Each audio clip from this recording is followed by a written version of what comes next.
Good morning, everyone, and welcome. My name is Sarah Roxburgh, and I'm Co-Executive Director and Chief of Operations at Veterans Legal Services. On behalf of the entire team at VLS, I would like to thank everyone for joining us this morning. This year, in honor of Veterans Day, VLS, along with each of you, is here to learn. We are here today to learn from this dynamic and impressive panel of women veterans about how to best honor the service of women veterans. I will introduce our panelists in just a moment, but I do know that we have about 90 people joining us this morning, many of whom are new to VLS. So I'll share a little bit about Veterans Legal Services. We specialize in cases involving housing problems, family problems, state and federal benefits, discharge upgrades, and other civil legal issues. Our goal is to remove the overwhelming pressure of legal problems so that veterans who are unable to afford an attorney can go on to lead the dignified lives they deserve. And all of these services are provided free of charge to the veteran. VLS relies on the generosity of corporate supporters, private foundations, and people like you to make this happen. And of course, I would be remiss in my duties if I didn't ask after the event, if you feel inspired, please join us in our mission by making a contribution on our website, veteranslegalservices.org. On that note, I would like to thank the generous supporters of this morning's event. We have our presenting sponsor, the Albert R. Broccoli and Dana Broccoli Foundation, 4-star sponsor, Santander Bank, 2-star sponsors, Reuben and Rudman and Avidia Bank, and 1-star sponsor, the Town Fair Tire Foundation. And now on to the event. Women represent the fastest growing population in the US military. Last year, women represented about 18% of the active duty force, and that's up from just 9% in 1980 and only 1% in 1970. This is progress, but it warrants a deeper dive. As the demographics of veterans shift, are the services and systems available to women veterans meeting their needs? If not, what should we know and where can we do better? With that, I would like to introduce our wonderful panelists. First, we have Susan McDonough. Susan is the Director of the Women Veterans Network at the Massachusetts Department of Veterans Services. The network serves as a central resource for women veterans throughout Massachusetts. 2 years ago, Susan was elected commander of the American Legion Martin F. McDonough Post in South Boston. She is only the second woman in the post's almost 75-year history to win election as its commander. Susan served in the US Army for 4 years in the 1990s, based both in Washington State and South Korea. Next, we have Tara Dunn. Tara is an associate at the law firm of Todd & Weld in Boston, where she specializes in complex civil litigation matters, including commercial and employment law. A former assistant attorney general in Massachusetts, Tara's work focused on civil rights, fair housing, and environmental protections, among other enforcement matters. She is a graduate of the US Air Force Academy, where she played both basketball and volleyball, and then served in the Air Force for about 5 years. She is a graduate of Northeastern University School of Law, and she currently serves in the Air Force Reserves as a Judge Advocate General. She is also a trustee at the Massachusetts Bar Foundation. Next, we have Dr. Tara Golovsky. Dr. Golovsky is the director of the Women's Health Sciences Division at the National Center for PTSD, located within the Boston VA healthcare system. A clinical psychologist, Dr. Golovsky is also the co-founder and co-director of the Women Veterans Network, better known as WOVEN. Established in 2017, WOVEN provides a unique social network for women veterans to foster connections and build relationships in local communities across the nation. Dr. Golovsky earned her doctorate from SUNY Albany and is a former associate professor of psychology at the Boston University School of Medicine. And finally, the moderator of this morning's discussion is Veterans Legal Services Board member Alexandra Trobe. Alex is a judicial clerk at the U.S. Court for International Trade located in New York City. After graduating from the U.S. Air Force Academy in 2013, where she too was a Division I athlete as a member of the swim team, Alex served more than 5 years in the Air Force, including a year stationed in Portugal. She recently graduated from Boston University School of Law. Thank you so much to all of you for joining us this morning. And Alex, I will send it over to you. Thanks so much, Sarah. Thank you for the warm words of introduction, and welcome to everyone for joining our discussion this morning. Any conversation that centers around women veterans, and especially what we can do to better their transition and the quality of their life today, is a conversation that I'm privileged to be a part of. So I'm excited to get into some of our topics today with our esteemed guests and learn a little bit more about their experiences. So this morning, this discussion panel is going to be just that, a discussion, an energetic and lively back and forth between all our panelists that I'm just here to help moderate and keep the flow going. For all of our attendees today, I encourage you also to submit questions at any time, either through our chat or Q&A function. And then we're going to save about 15 minutes at the end to address some of those, but keep the questions coming and we'll absolutely get back to that at the end. And so let's get into it. My goal today is just to help you learn something new about women veterans, their unique needs, transitioning from the military and the years that follow, and also the resources currently available to them. And my big takeaway, I hope, is what we can do as a community to better support those women veterans. My second goal for today is to get us out of here on time at 10 a.m. And so we're just going to jump right into questions.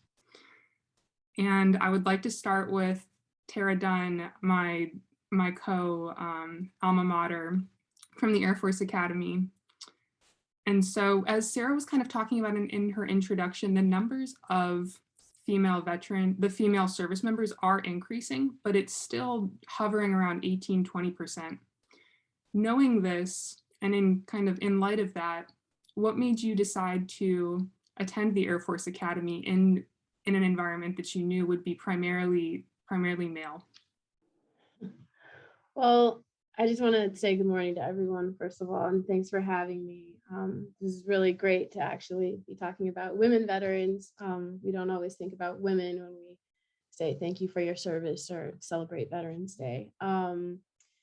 So my decision to go to the Air Force Academy, I don't think I thought so much about, that it was going to be male dominated. You and I are both Division I athletes. I was really focused on, how am I going to do the best that I can as an athlete? How am I going to do the best that I can as a student? And I think that the ratio, so just to give the audience some context, when I attended the Air Force Academy, I think the ratio was about 12-1. So 12 male cadets to every, woman. And I just figured that I would figure it out when I got there. So I don't regret the decision, but I do remember showing up on my first day. They've since taken it down, but there was a big ramp and a huge sign on the ramp that said, "Bring me men."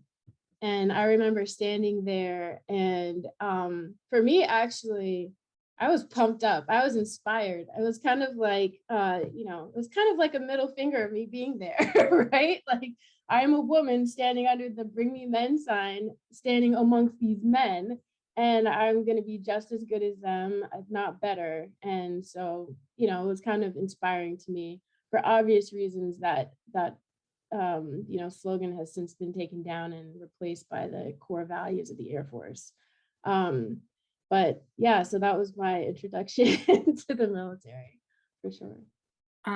Just on that point, when I attended the academy in 2009 to 2013, that sign was down, and it was the core values ramp now. And just as a side note, I want to thank all the women veterans and advocates who came before us, because my experience was very different. The first time that I stepped on the academy was different than yours, and it's partly in light of the work that you all do in talking about your experiences that is able to move this conversation forward. So what a great point to just start and reflect on.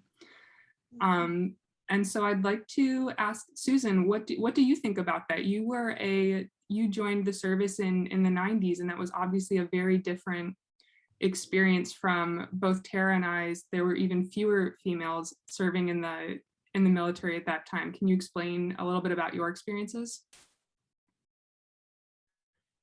Sure. Good morning, everyone. Thank you all for being here, especially the week of Veterans Day and appreciating women veterans. So when I went in, it was the 90s, but I went through basic training with all women. And the whole, I think there was 4 or 5 different companies that were there, and we all moved along with each other in the whole process. So going in and being around all the women was fine, challenging in itself, whether it was men or anyone or women, but it was challenging. So getting to my AIT school at Fort Lee, Virginia, was when, 3 months later, and here are the guys. And there was challenges with working with the men, that hoorah attitude, but it wasn't a negative way or a negative feeling. It was more of a challenging and inspiring to work just as hard and to come up with the men just the same. So yeah, my experience has always been good. That's great, and that's so interesting, Susan. I had no idea that they were completely separated for basic training. I can't imagine what kind of challenges that has in and of itself, that you're not even part of the core group until 3 months later. Correct. Yep. Yeah, I don't think they do it like that anymore, but that's what they did back in the 90s. They certainly don't. No, everything is integrated now. Yeah. So just a different experience today, certainly. And then I'd like to introduce Tara Golubsky into the conversation. Tara, I know that you were not personally a service member, but you do so much work advocating for service members, and another great reference point that not everyone who advocates for veterans and women veterans, and certainly not even the majority of them themselves serve, but they have a very strong dedication and passion for advancing this conversation and these topics forward. So I'd like to thank you for joining us in that. And also, I'd love to hear about some of your reasons why you formed Woven and your passion behind that. Sure. Yeah. Thank you very much for having me. This is a very esteemed panel. I'm really, I'm just so delighted to meet all of you. And a little fun fact, I was fully prepared to go to West Point, had my letter in hand. I also played basketball, and I turned out I wasn't good enough to play at West Point. So I ended up going to a school that I was good at. I was good enough for. So that is like singularly the reason that I did not go down that path. I was 18, what was important to you at the time.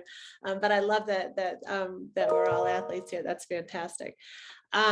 So I did not serve, but I've always I've come from a long line of veterans and service members, and that's service has always been something that's very, very important to me. The mission of the VA is something that's remarkable. And Woven is not a VA program. The VA is very supportive of it. But it was really, it's built on foundation funding through Boston University, where I have my academic hat. And it was a way for women veterans to find one another, essentially. As you've already talked about, women veterans are a minority, and their service is often very unrecognized. And so we built a party. We said, I don't know, we'll see if they come, and they've come across the nation. And so it's been one of the most amazing experiences of my life, and it's allowed me to be able to hang out with cool people like you. So it's a win-win.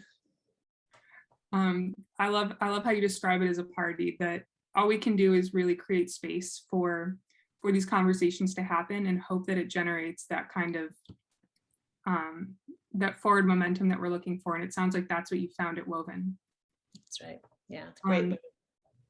And so I think I'd like to just, a question for everyone that we'll go through is kind of this point of transition between being a women's service member to the veteran sphere, and what kind of challenges veterans face in that transition. And so Tara Dunn, I'd love to throw it back to you about what that transition was like for you. I know that you're in the reserves now, but some of the unique challenges that women face in going from one career to the next, and what that was all like for you.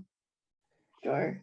Well, I think it was definitely a culture shift. It was kind of a culture shock, going from, being in the military, starting the Air Force Academy as a teenager, and then serving on active duty, and then, going into a completely different environment.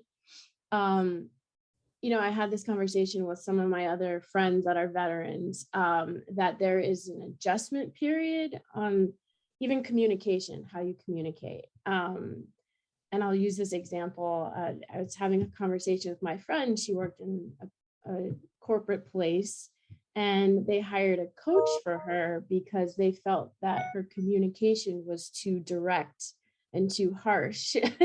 And I can relate to that in certain circumstances where I was in committees or leadership positions, and you go into leadership mode that you've been taught, like your male counterparts, to be a firm, direct leader, and that's something that can actually be seen as an issue outside of the military for women in particular. And so I think that things like that we don't really think about can be a little bit shocking and maddening, but I think in general, it really is a culture shift. I worked in a male dominant career field, Space Command, when I was on active duty, and when I was doing legal internships, found myself in spaces where there were all women, and it was empowering. I'd never really had a woman for a boss before, except for one, actually, in the military. And so I think that the mentorship that I got from women was nice. It was something that I definitely lacked in my military career. And Tara Dunn, just a follow up to that, it sounds like your second career was also in a male dominated career field in the legal profession. Are there any similar challenges that you face in that? So it's part of the course. And maybe that is a weird reason why I was attracted to litigation.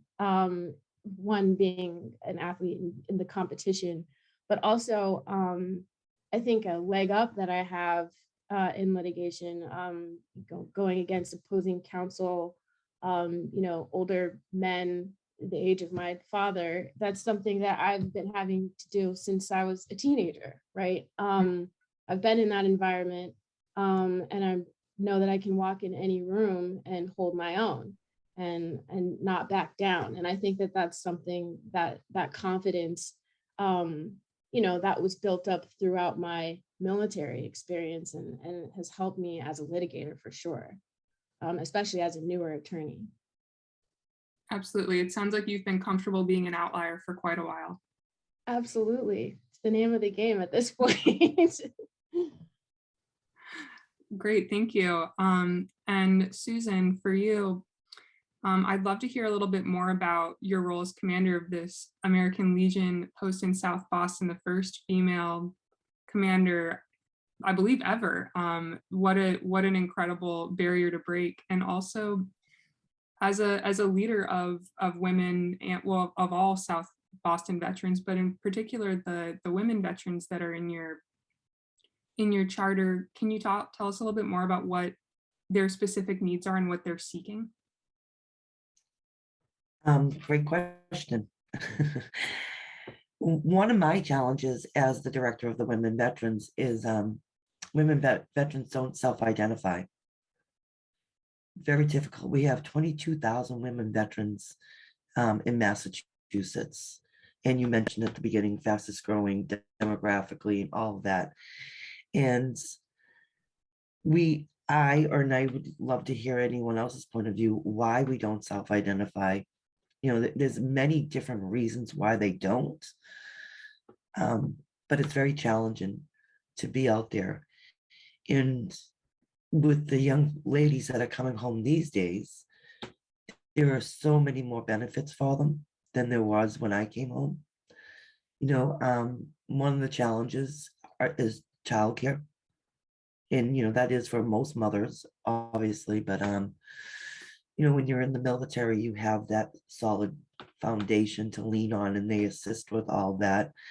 But coming out, it's challenging when you're looking for a job, or you have that job, and the affordable and challenges of childcare. And then education is huge, and that's come a long way. I mean, I used to pay $100 a month for my GI Bill. I don't think they do that anymore either, but they come out and they've got incredible opportunities to further their educations. And I don't think enough veterans or women veterans take advantage of that. And that's okay, because transitioning out of the military is very difficult. And you don't even know it. My advice to anyone, if they can afford it, is just to relax for a year. Chill out, realize what you've what you've just done, the service you just provided. Take that time to be proud of yourself and adapt back into the civilian world. That's just not easy. Like someone said earlier, the women who, too aggressive and needed a coach. Well, no, she doesn't. She's got leadership skills. They just didn't recognize it. But I'm the second woman to be the commander at the Martin F. McDonough Post in South Boston. Oh, it's And the second. an incredible honor. You see it more and more in the American Legions. They might be in other places, but the women are really stepping up in these areas, in showing, because these American Legions or VFWs, they're still kind of old school mentality. We still have some of the older guys there who, like we all remember the paneling and the bar and all that. But the women that are coming in now are really embracing the communities that they're in a lot more than we've had in the past. And they're great meeting places, these American Legions. They've got running clubs going on, they've got health classes going on, yoga classes, and they invite the community into it, where before the community weren't invited into these places. So, and put a woman in charge, and what do? You grow your network. So it's wonderful to see that as well. No, that's a great point. Point well taken about the one. I think there might be two problems here. One, we need to create the spaces, and two, we need to help women veterans either push them towards the party or invite them towards the party, as you were talking about, Tara Golubsky. So I'd love to hear your thoughts on that. About, we can have all of these resources, but how do we bring more women into the fold? And why do you think it is that some women veterans aren't reaching out for the services that are available? Yeah, I mean, I very much agree with what Susan just said. We see that possibly more so than men, women veterans tend to move further and further away from their veteran identities over time. There's the research supports that, our conversations support that, and so forth. And I think that that's for any number of reasons, but certainly is variable across different women. I think that, some of the veteran organizations can really present institutional barriers for women joining. If I go and I'm the only woman and someone asks me for whom am I a caregiver or who is my spouse, then my service is discounted. And it's unlikely that I will go back.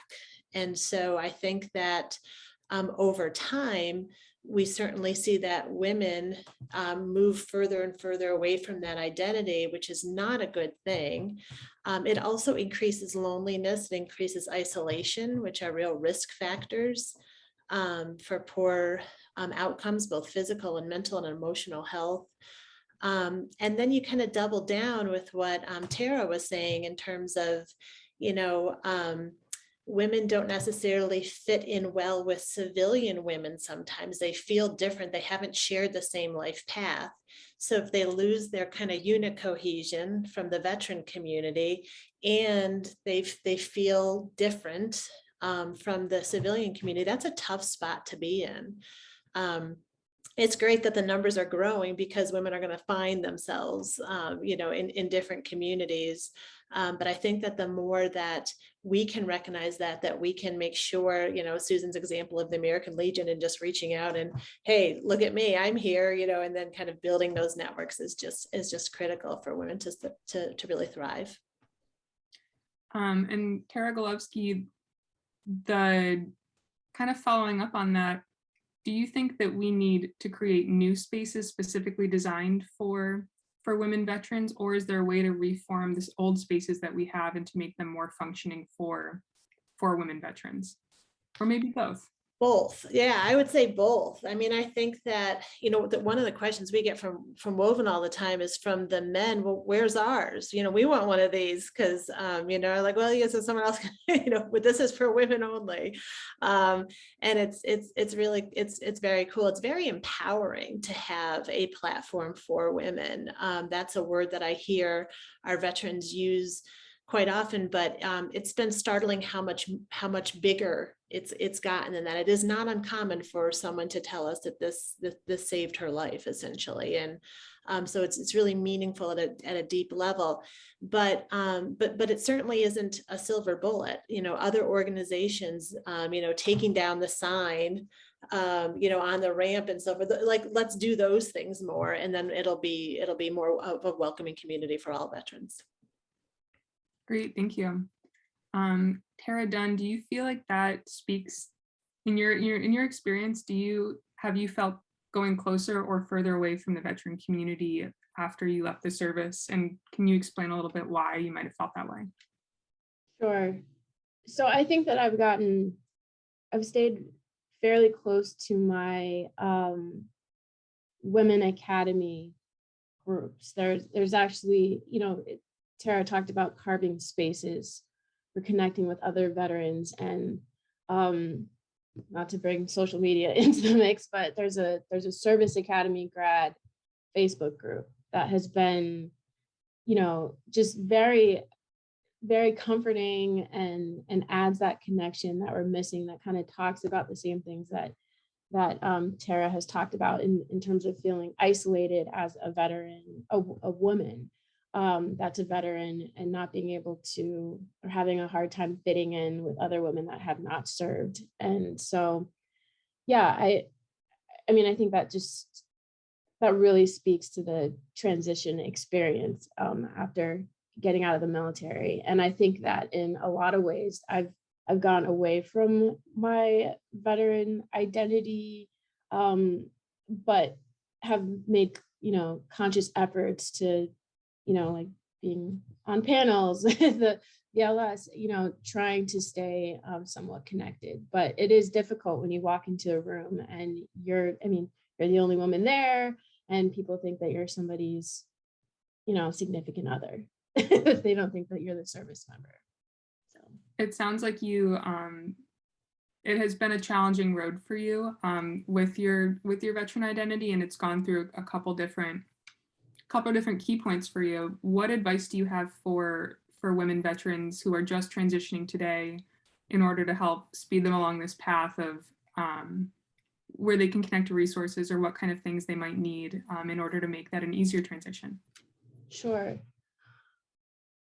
So I would say that the community that you already have is so important to try to maintain that, but also to make conscious efforts to reach out to other veteran women that have already gone through what you've gone through. I had, the opportunity to connect with, other women veterans that made the transition years before I did and could give me advice and could look at my resume and could, just help me with just things that you don't really have to think about when you are serving on active duty. I mean, it even comes down to you're not going to be receiving a housing allowance now to pay your rent and, being a law school student and how that's going to work out. And so I think it's so important to reach out and rely on your networks. And I will say, here in Boston, some of the veterans that really helped me through were actually male veterans that reached out to me, that were attorneys, and connected me to their network and brought me to networking events. And so I mean, it doesn't have to just be women, obviously, but really rely on your networks, because I had a lot of opportunities because of the mentorship that I received from people who had already made that transition. Absolutely. Mentorship is such a huge point of any of all service members' experiences. And so that's no surprise that continuing those relationships and finding mentorship opportunities outside of outside of your military service is equally as important. Tara Golevsky, I'd like to talk about some VA medical services with you, if I can. There's a recent statistic that only about 37% of women veterans in America are enrolled in VA healthcare programs. And similarly to in a more targeted way, speaking to medical services, why do you think we can't get women to take advantage of these congressionally provided services for healthcare? Yeah, it's a great question, and one I think that the VA certainly grapples with. I think there's 162, maybe 167 medical facilities, and then CBAR. There's a huge healthcare system, and so one VA is one VA, as we like to say. We're so fortunate in Boston that we are one of the VAs. We're one of the top 2 VAs in terms of services to women veterans. So my division is housed there. We're a national division, but we're housed there. We have a women's treatment recovery program. So we have lots and lots of women's services, which is actually pretty unusual for a medical facility. So we're really proud of that, and we're often seen as kind of an example for other facilities to follow. And so there is a lot of effort to engage more women, for sure, in the medical facilities and in the healthcare system more broadly. But why women aren't coming into the VA at the same numbers as men are, I think there's a lot of reasons, right there. I mean, and they can be variable across women veterans, for sure. I hear from our women in Woven that they didn't know they were eligible. So that might be, a very profound reason. But oftentimes I think that any government facility, of which, of course, the VA is, can actually present some institutional barriers to coming in for care. And I think there's some unique institutional barriers for women veterans. So that may be one of the reasons that we see a real difference between men and women in enrollment rates. Great, and I'm just going to do another soft plug. If anyone has questions for our panelists, please keep them rolling in. We'll get to those shortly, but just drop them into the chat or the Q&A section, and we'll have the opportunity to discuss those soon. Yes, thank you, Tara. That is really interesting. I'd like to dive more into some of these institutional, what you all think some of these institutional barriers might be to healthcare. Susan, can you talk about whether or not you think any of these exist? I saw you shaking your head, and maybe your thoughts on that. Oh, I think you're muted. Perfect. It's sad to say, but a lot of women don't even realize that they're a veteran. If they didn't go overseas or, something of that nature, they're they don't even know that they're a veteran. And not knowing that they're eligible is another huge problem amongst women veterans. Again, you're so used to seeing the hurt veterans who, obviously need the healthcare system, but you don't realize that you could be hurt internally, or you could have just had, I don't know, asthma, and not know that the VA can help you with those illnesses. Because we're just taught that they want to leave those services for another veteran that they feel that are more deserving of it, and not giving themselves that recognition and pride that they've earned it. We all put our hand up, and no one's job was bigger or longer than anyone else's job.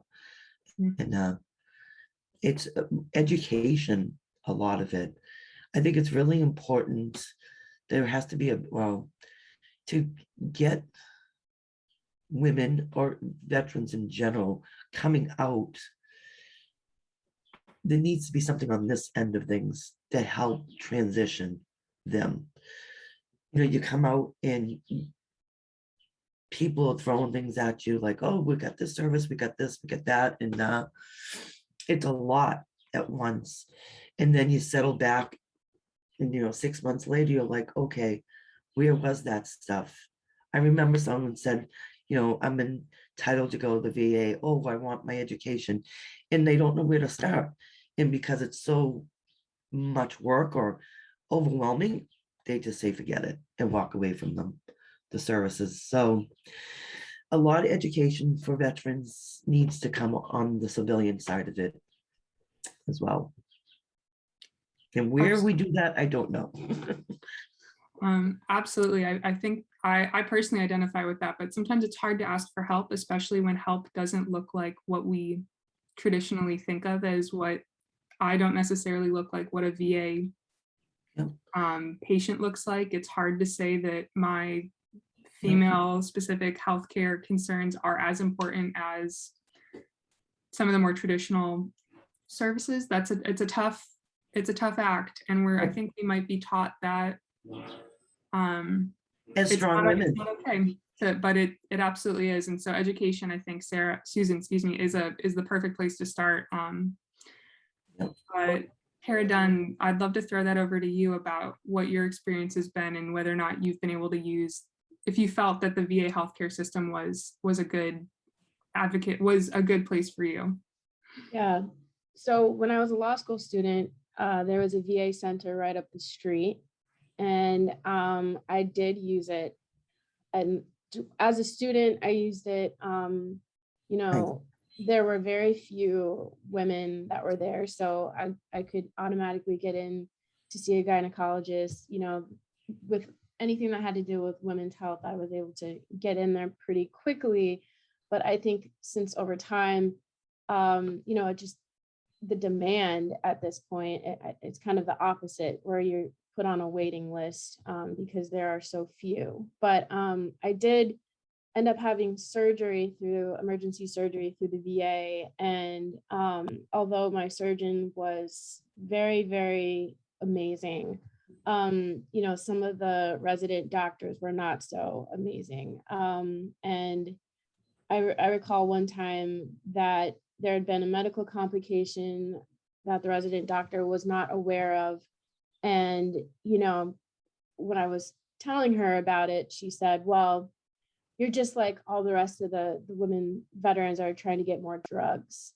You guys have drug problems. And, and I was just really taken aback by that comment, by that particular doctor. And it just so happened that comment was made in front of the surgeon, who had actually come in, off hours, off duty in her regular, civilian clothes to check on me, and, overheard that. And so that situation was taken care of. But I imagine that if other veteran women are being accused of, complaining about pain because we just want more drugs because we traditionally have drug problems, I think that was That would be enough to Wow. stop using the VA hospital system within itself. And, you know, and one thing that we haven't talked about quite yet is just the intersectionality and of that we have within the veteran women community of,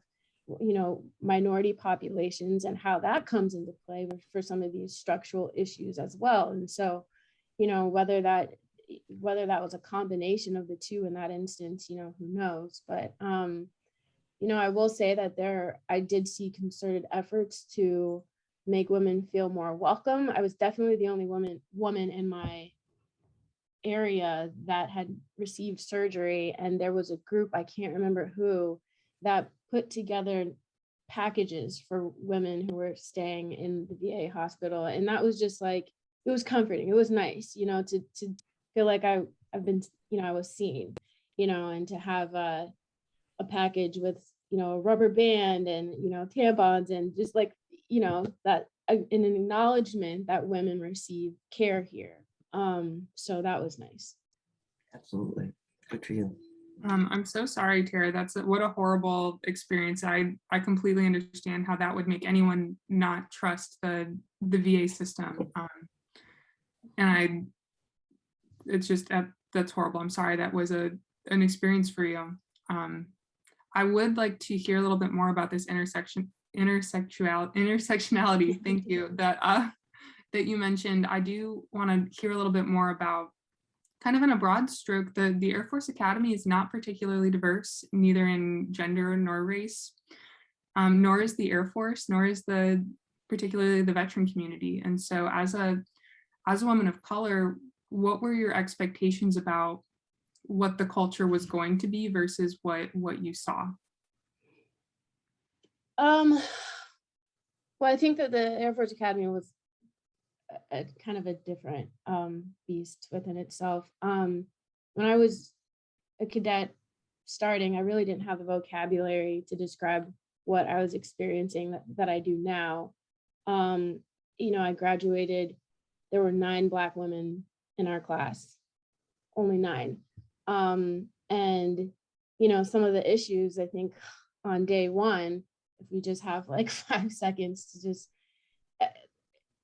so hair, as silly as that sounds, hair was a big issue at the Air Force Academy at one point, and they have since changed their rules for reasons that I'll just describe in a second. But, you know, my first day of basic training, I showed up with braids. You know, I got bad information. They used to cut women's hair at the Air Force Academy.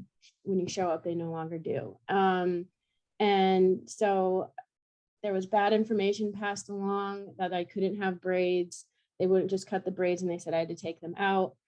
Obviously, they were as small as this. And so I said, you know, scared teenager, I'm like, I can't take my own braids out. Like, it's going to take for hours. And so they had about 4 white male cadets take out my braids for 6 hours. And then they, you can't have hair that can't fit under your hat, obviously. So I had a big, you know, afro at that point. So they kind of gave me like a buzz cut / fade. There's like a Don King thing situation happening at the top.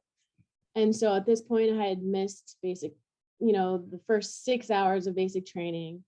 And I had one of the cadets that were running the program take me to my unit in the auditorium. And as I'm walking down the aisle, you know, mostly males, they are saying, oh, you know, they're yelling out comments about my hair, you know, and I'm just like, let's just be over with, right? And so I sit down and sink down in my chair, and you know, I have a cadet cadre come over, and he was like, stand up.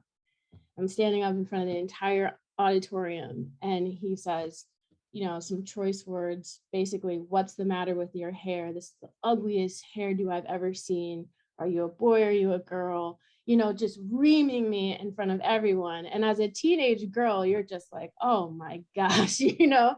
And I remember like my grandfather told me, like, whatever you do during basic training, do not cry. And so it was like an out of body experience. Like, this has to be some kind of joke. My parents are gonna have to buy me a car after this. This is ridiculous. Like, these are the thoughts that were going through my head. Like, let me just get, you know, through this. And, you know, I think in that situation, I was kind of like a fight or flight type of situation. So I wasn't really, thinking about the gravity of that and how I was treated and completely embarrassed in front of everyone.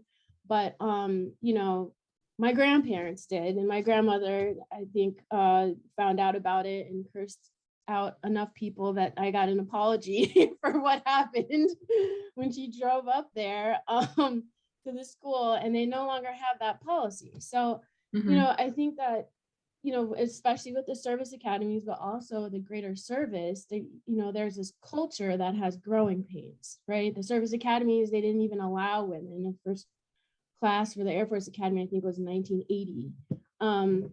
Of women. Alex, correct me if I'm wrong. And I think the same goes for the greater service of, you have this push and pull of being a part of one team, but then also having to acknowledge people's differences and identity to make them feel like they belong, and so that's kind of the overall experience that I had, and really just trying to be a part of the solution and bringing those things to light so that they can be taken care of. And we could talk for an entire panel on women hair standards in the Air Force, but I think it's very encouraging and exciting time that the service is allowing women to wear their hair down, wear their hair in braids, wear their hair. It's such a small thing, and it makes such a huge difference. And women I just want to say that thank God you had your grandmother. Yeah. It's such a small thing, but it makes such a huge difference and would have shaped your entire entrance into the military in a different light had someone had the foresight to think about hair. It's right. Not something our male counterparts really ever have to think about. Yeah, absolutely. And we actually have a few questions, so I'm going to open up the chat for a second. And Tara Golewski, here's one for you. Do you see different manifestations of post-traumatic stress in women compared to men for our service members? And are there ways to mitigate some of these differences? That's a great question. And one of my favorite topics and areas of expertise. So, post-traumatic stress is actually quite similar across the men and women in terms of its manifestations. And we have good therapy. It's tough to treat. It's a tough condition to live with, and but we do have really good treatments for PTSD specifically, with very little sex differences in terms of outcomes. So there really aren't too many differences, and that's good news, right? That means that the treatments are pretty robust. We do see differences in risk factors for different types of traumas. So men and women experience different types of traumas at different rates. But once they develop post-traumatic stress or post-traumatic stress disorder, which is a specific constellation of those symptoms, we don't see too many sex differences in those manifestations. Great, thank you. That's interesting. It might be the number one question that I receive about treatment at the VA. I think everyone assumes that everyone is dealing with post-traumatic stress, but it manifests very differently in every person. And so it's an interesting way to think about it. Thank you. Another question came in, and Tara Dunn, I'm going to send this one to you. What are some ways that we can identify female veterans, recruit them for positions, and then create space for them to be heard? Oh. Well, there are several questions within that.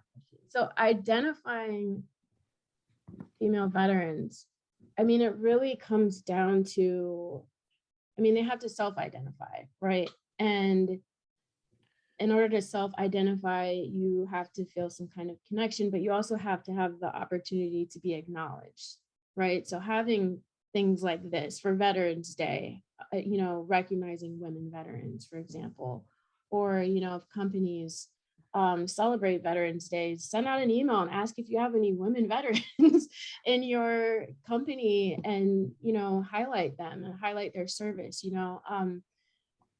so there's opportunities to recognize women veterans for sure.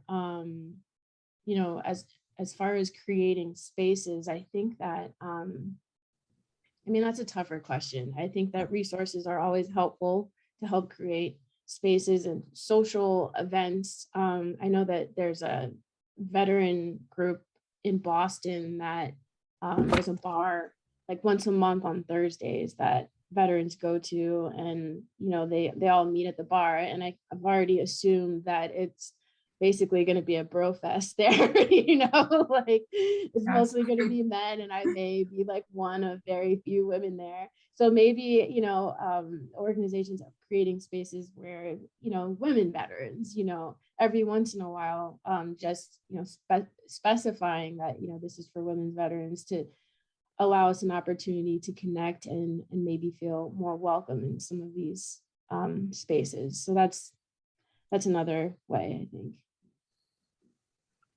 I don't know if I missed one of the other questions. No, that's great. Thank you. And Susan, for you, the similar question about how we can identify, kind of our overarching question for the panel actually is how we identify female veterans, how do we recruit them for positions and help them to succeed in these leadership roles? So I think we need to start asking, or stop asking, are you a veteran? Because a lot of them don't know it or don't want to self-identify. I think asking the question, did you serve or do you have a loved one that served, is opening up and more broader and more inviting to say, oh yeah, I served, or my mom served, or my husband served. Asking that question instead of, are you a veteran, I think is a little bit more gentle way of coming into it. And for the leadership roles in women, there are outstanding women veterans I've met all over Massachusetts. And we are, just like the ladies here on your panel, are standing up and letting the other women veterans know, like, we're here, come to us, if you need services, or maybe you've got your stuff together really well and you can mentor someone coming home and help them through their processes. I'm doing a kickoff camp conference at Dunn State Park on Saturday for women veterans. So if there's anyone out there that want to be part of women veterans for a day, we'll be at Dunn State Park and having more coffee hours or gatherings that are for women veterans and just lifting each other up. Really Great. important. And Tara Dunn, the last question is for you before we log off tonight. No pressure. So what are some in your work as in some of your pro bono work, you mentioned that you do work for economically disadvantaged members. So what are some of the unique civil legal aids you think, what are some of the unique civil legal needs that we can be met for veterans from the legal community? What can we do to help solve some of those problems? Sure. So, the military is kind of a microcosm of greater society. And so the problems that exist in society also exists within the military and in the veteran community. So, and often are exacerbated by service sometimes for these underserved groups. And so, for example, lower income women veterans, have a harder time getting a job than their male counterparts in the same way, and struggle with housing, especially victims of sexual assault, right? Then the numbers get more, dire. And so I think that one thing that a lot of lower income veterans need is access, just like lower income communities. And that access to benefits can be complicated if they have something other than honorable discharges, for example.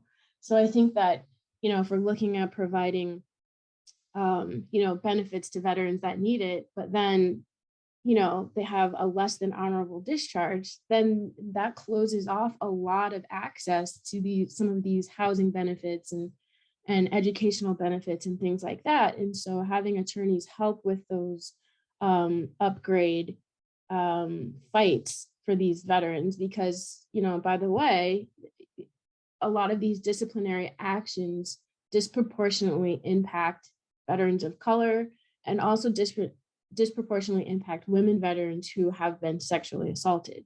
Often, because they were involved in a situation or things that they weren't supposed to be doing, but then reported a sexual assault, they could have a less than dishonorable discharge, and that came about by reporting the sexual assault. So really helping out with that fight as attorneys is helpful. Women are deploying at higher rates than ever before, and with that comes a lot of complications in the domestic realm. So making sure that we have attorneys, family law attorneys that can really be helpful to a lot of these women veterans. Just a few things. No, that's great. Thank you so much. And with that, we are unfortunately out of time. So I want to thank all of our wonderful panelists. I learned so much. I hope that our participants learned a lot with this discussion. Susan, Tara, and Tara, thanks so much for joining us today.